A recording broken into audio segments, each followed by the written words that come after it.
विधानसभा में इतना हम संघर्ष किए हैं कि 2001 से जब हम मुखिया का शपथ लिए उस समय से इतना हम जमीन बेचे, मेरे बाबा परबाबा। देखिए, सभी लोग जब एक ही जगह रहेगा तो कैसे राजनीति होगा। राजनीति में है एनडीए गठबंधन। जब सोनू की कहानी सुनाने लगेंगे तो पत्थर भी आंसू बहाने लगेंगे।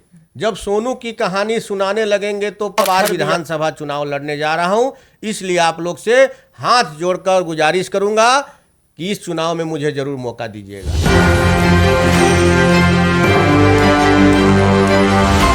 नमस्कार, 1924 देख रहे हैं आप और मैं हूं आपके साथ साहिब। देखिए, चुनावी आगाज हो चुका है, राजनीति की रणभूमि सज चुकी है। सभी नेता जो है अपने दांव पेच चलना शुरू कर चुके हैं और सारे दावेदार जो है अपना ताल अपनी विधानसभा से ठोक रहे हैं। लेकिन आपको बता दें कि एक वो वक्त था जब कृष्ण जी के मार्गदर्शन में जो है अर्जुन ने महाभारत का द्वंद्व जीत लिया था। लेकिन इस वक्त का बिहार विधानसभा चुनाव जो है एक महाभारत से कम नहीं होगा। एक तरफ जहां आंका जा रहा है कि नीतीश कुमार का यह अंतिम चुनाव है, तो दूसरी तरफ एक नया दावेदार देखा जा रहा है। संभवतः अलग अलग चेहरे निकल करके सामने आ रहे थे, लेकिन आज हम जिक्र करेंगे बड़े बड़े चेहरों के ध्वजवाहक की। वो नेता जिनको जनता ने वहां तक पहुंचाया, वो कार्यकर्ता जो अब अपनी जो है काम की परिसीमन मांग रहे हैं। हमारे साथ विशेष रूप से बातचीत करने के लिए सोनू कुमार जायसवाल उर्फ सोनू मुखिया जी मौजूद हैं। लोजपा रामविलास में प्रदेश महासचिव हैं और स्पष्ट है कि 12 नरकटिया विधानसभा क्षेत्र से जो है चिराग पासवान जी ने इन पर भरोसा जताया था, लेकिन जनता की कुछ कमी के कारण या प्रचार प्रसार या चीजों की कमी के कारण जो है एक बार ये चूक गए। हमारे साथ विशेष तरीके से बातचीत करने के लिए एक बार आपका सर स्वागत करेंगे। बहुत बहुत धन्यवाद। चुनाव का आगाज हो चुका है, 2 चरण में इलेक्शन कमीशन ने कहा कि चुनाव होगा। सीधे तौर पे सवालों का सिलसिला शुरू करते हैं और पहला सवाल कि पहली बार चिराग पासवान जी ने आप पर भरोसा जताया, आप बखूबी मैदान में उतरे, अच्छा प्रदर्शन किया, लेकिन चूक गए। कहां चूक रह गई, सबसे पहला सवाल। देखिए, 2020 में 12 नरकटिया विधानसभा क्षेत्र से लोजपा के हम प्रत्याशी थे, लेकिन लोजपा अकेले चुनाव लड़ रहा था और उस समय अकेले चुनाव लड़ने के कारण एनडीए कई पार्ट में बंटने के कारण मुझे चुनाव हारना पड़ा। नहीं तो व्यक्तिगत रूप से मेरे 25,000 प्लस वोटर हैं, जो कि मैं वहां से निर्दलीय भी चुनाव लड़ता हूं, तो 24,000 वोट हमको मिलता है। कितनी बार चुनाव लड़ चुके हैं? 2010 में हम कांग्रेस पार्टी से प्रत्याशी थे उसी विधानसभा से, लेकिन कांग्रेस उस समय भी अकेले चुनाव लड़ा था जी। और 2015 में निर्दलीय प्रत्याशी थे नरकटिया विधानसभा से ही, और 2020 में लोजपा से प्रत्याशी रहे। लोजपा अकेले चुनाव लड़ा था। 3 बार हमने विधानसभा चुनाव लड़ा।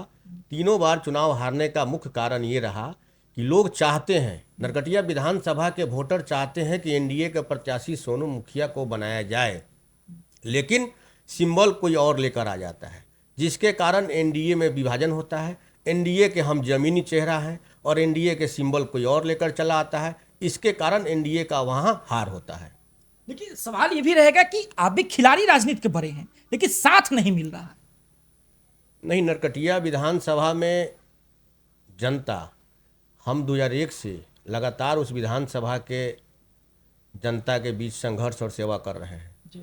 मेरा संघर्ष इतना पुराना है कि मोटा किताब लिखा जाएगा सोनू मुखिया के संघर्ष का, जो इस विधानसभा में हमने संघर्ष किया है, जो कम समय में बताने की ज़रूरत नहीं है। सारे जनता जान रहे हैं और सारे लोग जान रहे हैं कि सोनू मुखिया का संघर्ष कितना मोटा किताब है। आधार क्या बनेगा सर? क्योंकि देखिए, चुनावी जब समय आता है तो लोग बड़े बड़े वादे करते हैं कि हम आपके लिए ये करेंगे, हम आपके लिए ये करेंगे। आप तो के चुनाव निर्दलीय भी लड़ चुके हैं, कांग्रेस से भी लड़ चुके हैं, लोजपा रामविलास से बार बार चूक जाएंगे, तो इस बार आप जनता को क्या भरोसा दिलाएंगे कि जब सोनू मुखिया विधायक बनकर के आएंगे तो क्या जनता के लिए बेहतर करेंगे? देखिए, इस बार एनडीए गठबंधन की लहर है बिहार में जी। और एनडीए गठबंधन के सिंबल से नरकटिया विधानसभा के हम सीरियस प्रत्याशी हैं। हम एनडीए गठबंधन से प्रत्याशी होते हैं तो निश्चित रूप से जिस दिन हम पटना से सिंबल लेकर और दीघा पुल पार करेंगे अपने क्षेत्र में जाने के लिए, उस दिन समझिए कि उसी दिन हमारा जीत निश्चित रूप से तय हो जाएगा। लेकिन सर, सवाल ये भी रहेगा कि आप अभी लोजपा रामविलास प्रदेश महासचिव हैं। भाजपा की बात करते हैं, एनडीए की ही घटक दल है वो भी, और उसमें संजय जायसवाल, दिलीप जायसवाल, जो काफी बड़े बड़े जायसवाल नाम हैं। आप लोजपा में क्यों, भाजपा में क्यों नहीं, एक सवाल रहेगा हमारा। देखिए, सभी लोग जब एक ही जगह रहेगा तो कैसे राजनीति होगा। राजनीति में है एनडीए गठबंधन, सब आपस में एनडीए गठबंधन पटीदारी का रिश्ता होता है और खून के रिश्ता की तरह है गठबंधन में एक दूसरे दल से। तो ठीक है, कोई भाजपा में है, कोई लोजपा में है, लेकिन हम लोग सभी एक जगह हैं और एक सिद्धांत पर, एक विचार पर चलने वाले हैं। सवाल ये भी रहेगा सर कि सबसे अधिक जब बात करते हैं टिकट की, तो एक बार आप जो है वहां से चुनाव हार चुके हैं। क्या जो राष्ट्रीय अध्यक्ष हैं आपके चिराग पासवान जी, केंद्र में मंत्री हैं, वो आपको लगता है कि दोबारा आप पे भरोसा जताएंगे? क्योंकि कहते हैं कि बिहार फर्स्ट, बिहारी फर्स्ट हमारी पार्टी कार्यकर्ताओं की पार्टी है और कार्यकर्ताओं के पास एक ही मौका होता है चुनाव कि हमें जो है आगे चेहरा बनाया जाए। क्या लगता है आपको, फिर से चिराग पासवान आप पे भरोसा जताएंगे? देखिए, बारे नरकटिया विधानसभा में एक बार नहीं, हमने 3 बार विधानसभा चुनाव हारा हूँ। लेकिन कारण ये नहीं है कि मेरा जनाधार कमजोर है, कारण ये है कि मैं तीसरा मोर्चा से चुनाव लड़ा हूँ। जब भी चुनाव लड़ा, तीनों विधानसभा तीसरा मोर्चा से हम चुनाव लड़ा, इसलिए चुनाव हारने का यह कारण है। निश्चित रूप से जिस दिन हमको सर्टिफिकेट मिलेगा, वह सर्टिफिकेट विधानसभा का नॉमिनेशन देने का सर्टिफिकेट नहीं होगा, वह विधानसभा पहुंचने का मेरा सर्टिफिकेट होगा। जिस दिन नॉमिनेशन आप कर देंगे, पूरा दावा ठोक रहे हैं? एकदम एकदम एकदम एकदम। आपने 3 बार चुनाव लड़ने का जिक्र किया। देखिए, चुनावी खर्च भी बहुत अधिक रहते हैं। आप राजनीतिक व्यक्ति हैं, 2001 से आप जनता की सेवा कर रहे हैं, 2 दशक से ऊपर हो गया।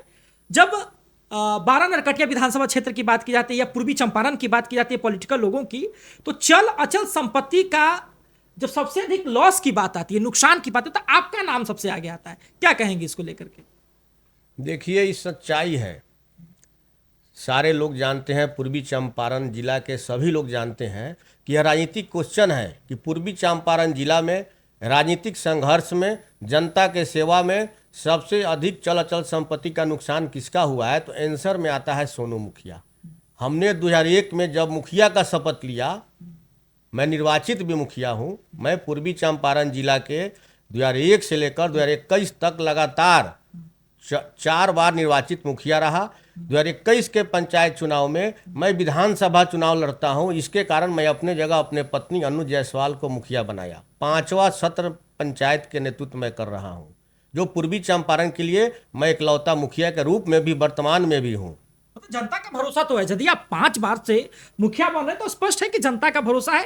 लेकिन क्या आपने जानने का प्रयास किया कि मतलब कि स्पष्ट तरीके से, एक तो आपका है कि साथ नहीं मिल रहा है, आप तीसरा मोर्चा से चुनाव लड़े, विपक्षी जो लोग हैं वो भी कभी कभी बीच में अरंगा लगाते होंगे, इसको लेकर के क्या कहेंगे? क्योंकि इस बार तेजस्वी भी ताल ठोक रहे हैं कि जहां भी जाएंगे महागठबंधन की लहर है, पूरा बिहार घूम घूम करके जो है प्रचार किए हैं, वोट छोड़ गद्दी छोड़ के नारे भी दिए हैं, इसको लेकर क्या कहिएगा? देखिए, तेजस्वी जी के परिवार नेतृत्व बिहार का पहले कर चुका है, इसलिए उनका परिचय हम लोग को बताने की जरूरत नहीं है।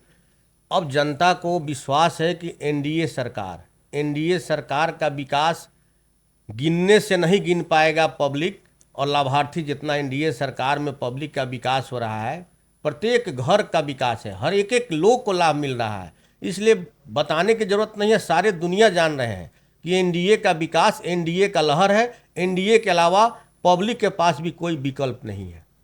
देखिए सर, सवाल एक और रहेगा आपसे स्पष्ट तरीके से कि जब हम लोजपा रामविलास की बात करते हैं, पार्टी की 5 सीटें उनको लोकसभा में मिली, 5 सीटें उन्होंने जीत कर के, सारे युवा लोग थे। लेकिन उसमें एक सवाल खड़ा हुआ, जो बिहार सरकार के मंत्री हैं अशोक चौधरी जी की बेटी शांभवी चौधरी, जो समस्तीपुर से सांसद हैं, देखा यह गया कि लोजपा रामविलास को कार्यकर्ताओं की पार्टी कही जाती है, लेकिन पहले से संबंध जो है शांभवी चौधरी के नहीं थे, लेकिन उनको टिकट मिला। तो क्या आपको लगता है कि इस पार्टी से टिकट पाने का आधार क्या है? क्योंकि कई लोग ये आरोप लगाते हैं कि करोड़ों रुपए खर्च कीजिए और वहां से टिकट ले जाइए। देखिए, हर पार्टी में इस तरह का आरोप लगता है, ऐसा नहीं है कि लोजपा रामविलास पर ही आरोप लग रहा है। हर पार्टी में यह आरोप एक दूसरे पर लगाया जाता है, लोग लगाते हैं, विपक्ष के लोग, कि टिकट बेच दिया। लेकिन नहीं, मेरा पार्टी जमीन से लेकर, क्षेत्र से लेकर पटना तक के कार्यक्रम, प्रोग्राम, पार्टी के रैली और आपका जनता के बीच क्या फीडबैक है, ये सारे तरह के कई टीम है मेरे पार्टी में जो सर्वे करता है, और वो जो सर्वे करता है वह टीम इंटरनल टीम है।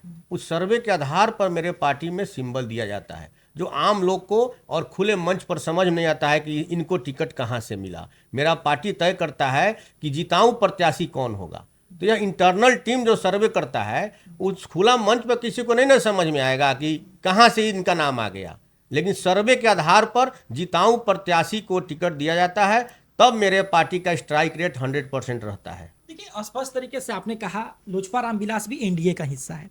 विपक्ष लगातार आरोप लगा रहा है कि एनडीए में परिवार को बढ़ाया जाता है। चिराग पासवान जी की अगर पार्टी की आप जिक्र करेंगे तो अभी हाल फिलहाल में चिराग पासवान खुद जो है केंद्र में मंत्री हैं। उनके पिताजी भी स्वर्गीय रामविलास पासवान जी बहुत लंबे अरसे तक केंद्र की राजनीति की है। उनके जीजा जी को भी आयोग में जगह दिया गया। तो यह आरोप लगता है कि वो परिवार की पार्टी है और परिवार को बढ़ावा मिलता है। तो फिर आप कैसे उम्मीद करते हैं कि आपको भी टिकट मिलेगा? देखिए, हर पार्टी में ऐसा होता है कि हर लोग चाहता है कि एक आध लोग मेरे परिवार से भी रहे जो मेरे पार्टी को बढ़िया से चला सके। एक आध लोगों की जिक्र होती है। जमुई से सांसद हैं, चिराग पासवान जी के जीजा हैं। अभी हाल ही में एक मृणाल जी जो है उन भी जीजा हैं, उनको भी आयोग में जगह मिला। फिर चिराग जी भी हैं। फिर क्या और कोई पासवान जाति का कोई बड़ा नेता या पार्टी में कोई बड़ा नेता जिसको आयोग में भेजा जा सकता था, इसको लेकर क्या कहिएगा? देखिए, सभी लोग को कहीं ना कहीं एडजस्ट किया जाएगा, सबका समय है। पार्टी मेरे पार्टी का इतिहास रहा है कि लोजपा रामविलास प्रत्येक विधानसभा चुनाव में 20 से 30 एमएलए नया तैयार करने का काम करता है, और प्रत्येक लोकसभा चुनाव में 5 से 6 सांसद बनाने का काम करता है। तो फिर जो लोग वेटिंग में हैं उन लोग को भी जगह मिलेगा, और हर पार्टी में के जो संस्थापक हैं वे लोग सोचते हैं, स्वाभाविक भी है कि मेरे भी परिवार से एक आध लोग होना चाहिए जो कि मेरे पार्टी और मेरे संगठन को बढ़िया तरीके से चला सके और मजबूत कर सके।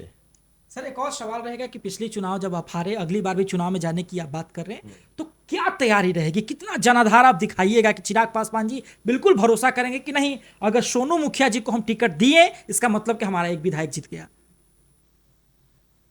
देखिए, जो भी सर्वे मेरे विधानसभा में अभी तक हुआ होगा इस विधानसभा चुनाव को लेकर, या जो भी सर्वे होगा, उसमें एक नाम सोनू मुखिया का भी लिख कर जो भी सर्वे कर लेगा, मैं आपके माध्यम से भी कहना चाहूँगा, तो एनडीए के प्रत्याशी में सोनू मुखिया के अलावा इससे मजबूत प्रत्याशी कोई नहीं होगा। इसका मेरा 100% दावा है।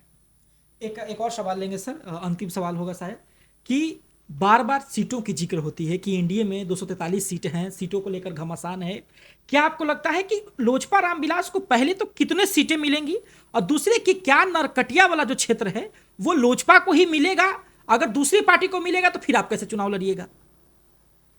देखिए, वो तो केंद्रीय नेतृत्व तय कर रहा है कि हमारे गठबंधन के सहयोगी पार्टी कौन कितने सीट पर लड़ेंगे, कौन कहाँ से लड़ेंगे, वह बात करने का हम लोग को अधिकार नहीं है।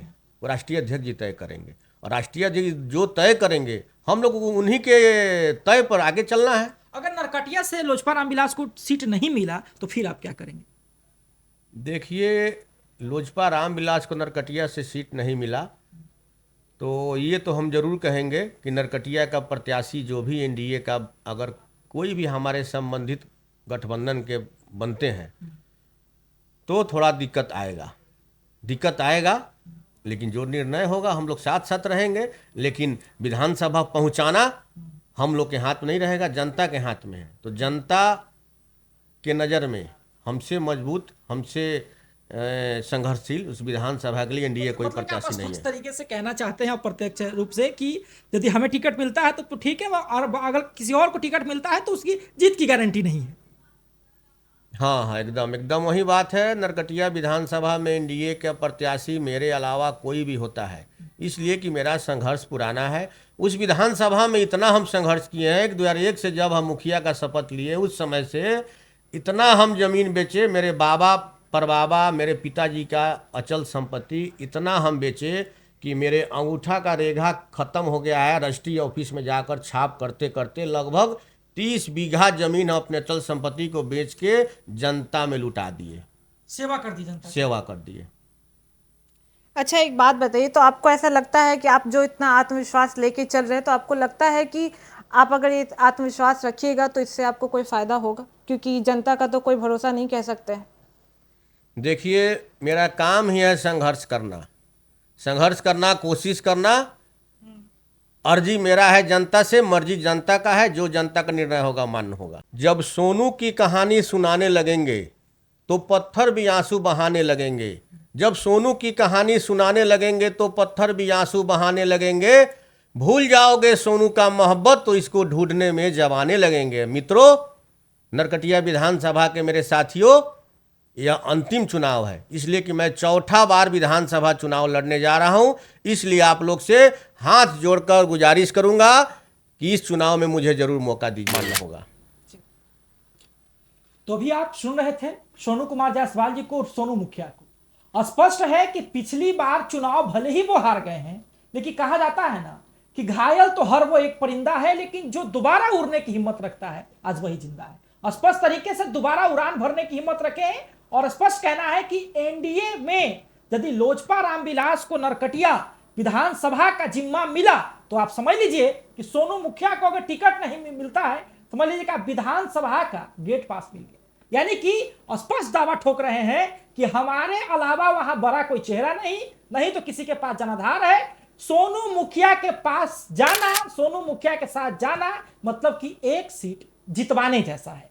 संघर्षशील नेता है, लंबे समय से राजनीति में है, काफी जो है जनता की सेवा में भी रहते हैं और चर्चित चेहरा है। और इनका स्पष्ट कहना है कि एनडीए में हमारे अलावा जो है कोई बड़ा चेहरा नहीं। ये तो जनता तय करेगी और सीटें भी बंटवारा होना अभी तय है। अब तक जो है केवल ईसीआई ने 2 चरण में चुनाव होंगे, इसकी घोषणा की। कब होंगे, कैसे होंगे और कब काउंसलिंग होंगी, आपको क्या लगता है? अपनी प्रतिक्रिया हमें कमेंट बॉक्स में जरूर दें। देखते रहे सभी, उसके लिए न्यूज़ 24। धन्यवाद।